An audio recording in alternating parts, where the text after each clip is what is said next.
વલસાડના ધરમપુર ચોકડી પાસે મહાકાય વૃક્ષ ધરાશયી થયું. મોપેડ સવારનો આશ્ચર્યજનક બચાવ. ફાયર બ્રિગેડની ટીમે માર્ગ ખુલ્લો કર્યો. વલસાડ શહેર નજીક ધરમપુર ચોકડી પાસે આવેલા પેટ્રોલ પંપ નજીક એક મોટું વૃક્ષ ધરાશયી થયું હતું. વૃક્ષ પડવાથી એક મોપેડ સવાર તેની નીચે દબાઈ ગયો હતો.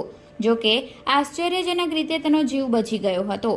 ઘટનાની જાણ થતાં સ્થાનિક લોકો અને રાહદારીઓ તરત જ મદદ માટે દોડી આવ્યા હતા. ડિઝાસ્ટર વિભાગને જાણ કરવામાં આવતા વલસાડ ફાયર બ્રિગેડની ટીમે તાત્કાલિક ઘટના સ્થળે મોકલવામાં આવી હતી.